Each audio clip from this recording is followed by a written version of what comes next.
mengenai CBI Holding Company yang berada di New York dan bergerak di bidang farmasi.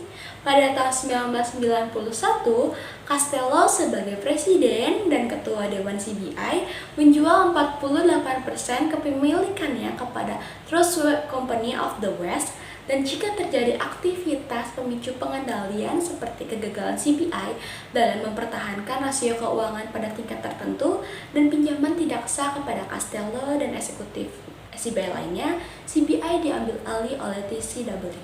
Sebelum akhirnya menutup perjanjian dengan TCW, Castello melakukan perikatan audit dengan EY, di mana EY memberikan opini wajar tanpa pengecualian atas laporan CBI selama tahun 1990 sampai 1993. Banyak yang terjadi selama EY mengaudit CBI.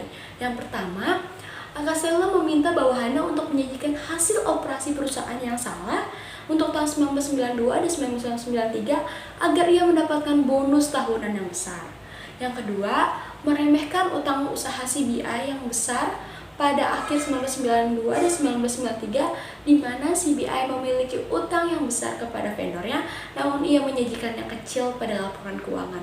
Yang ketiga, pengendalian resiko yang CBI miliki tidak berjalan dengan baik, seperti tidak adanya fungsi audit internal, pemisahan tugas yang kurang tepat, serta Castello yang dominan di perusahaan ini. Selanjutnya, pada audit tahun 1992, auditor EY menemukan banyak pencairan dana dalam minggu pertama 1993, di mana sebagian besar digunakan sebagai uang muka kepada vendor, yang akhirnya diakui sebagai saldo utang.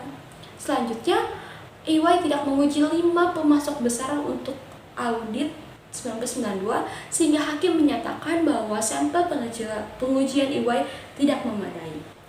EY juga kurang melakukan uji substantif sehingga laporan keuangannya tidak bagus. Serta yang terakhir, EY lambat dalam bekerja dan tidak independen karena adanya ketergantungan perikatan. Nah, dari setengah cerita di atas, apa ya tujuan utama dari audit utang usaha, serta apa yang seharusnya auditor lakukan? Tujuan utama audit utang usaha adalah untuk mengecek kelengkapan pencatatan dari akun utang usaha, karena akun ini cenderung ditampilkan kurang saji, agar menarik investor yang melihat bahwa perusahaan ini memiliki utang yang sedikit. Auditor juga dapat melakukan perhitungan ulang untuk mengecek apakah utang usaha yang dimiliki dan ditampilkan oleh perusahaan sudah benar keadaannya. Selanjutnya, auditor juga melakukan konfirmasi kepada vendor mengenai pencatatan piutang mereka, sehingga dapat dilakukan rekonsiliasi.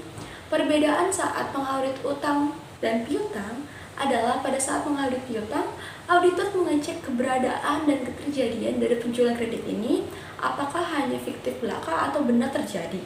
Auditor juga dapat melakukan konfirmasi kepada pelanggan tersebut untuk mengecek apakah benar melakukan pembelian kepada perusahaan. Untuk audit utang, mengecek apakah semua utang sudah tercatat di perusahaan, bisa melalui pengecekan bond ataupun sistem perusahaan yang tersedia. Ketika auditor menemukan hal-hal material seperti adanya gimmick akuntansi yang dilakukan oleh Castello dan audit internal yang tidak dapat memperbaiki kesalahan sebelumnya, harus memberitahukannya kepada pihak manajemen CBI dan komite audit CBI karena dapat mempengaruhi perubahan opini audit yang akan diberikan.